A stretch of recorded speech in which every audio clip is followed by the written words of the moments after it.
প্রিয় ফেসবুক বন্ধুগণ, আজকের বিষয় আয়কর রেয়াত। আমার পরিচিত একজন ব্যক্তি 10 লক্ষ টাকার সঞ্চয়পত্র ক্রয় করেছেন। তিনি সেখান থেকে অনেক রেয়াত পাবেন বলে আশা করেছেন। আমি বললাম, বিনিয়োগ ও রেয়াতের বিষয়ে আয়কর আইন 2023-এর 78 ধারা ও 6ষ্ঠ তফসিল অনুসারে আপনি রেয়াত পাবেন। ব্যক্তি করদাতার ক্ষেত্রে বিনিয়োগের রেয়াত পাবার চুম্বক অংশটি এরকম: যে কোনো সিকিউরিটিজ ক্রয়ে সর্বোচ্চ 5 লক্ষ টাকার অধিক রেয়াতের জন্য অনুমোদনযোগ্য হবে না।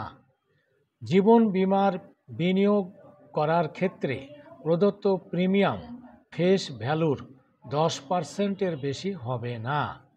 ডিপিএস বিনিয়োগে বার্ষিক সর্বোচ্চ 1,20,000 টাকার বেশি অনুমোদনযোগ্য হবে না।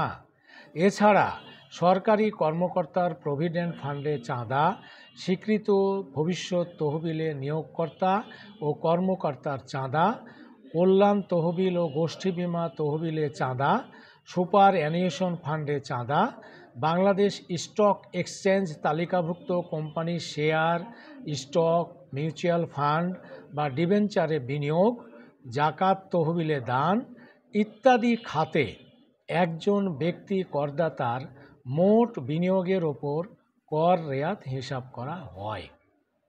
সেক্ষেত্রে মোট বিনিয়োগের 15% অথবা নিয়মিত করযোগ্য আয়ের 3% অথবা 10 লক্ষ টাকা, এই 3টি আইটেমের মধ্যে যেটি সবচেয়ে ছোট সেটি রেয়াতযোগ্য অঙ্ক হিসাবে বিবেচিত হবে। অর্থাৎ মনে করুন, একজন ব্যক্তি করদাতার মোট আয় 8 লক্ষ টাকা, মোট বিনিয়োগ 2 লক্ষ টাকা। এখানে 8 লক্ষ টাকার উপর 3% হারে 24,000 টাকা, বিনিয়োগ 2 লক্ষ টাকার উপর 15% হারে 30,000 টাকা অথবা 10 লক্ষ টাকা। এর মধ্যে সবচেয়ে ছোট অঙ্ক হচ্ছে 24,000 টাকা। সুতরাং এখানে রেয়াতযোগ্য অঙ্কটি হলো 24,000 টাকা। ধন্যবাদ।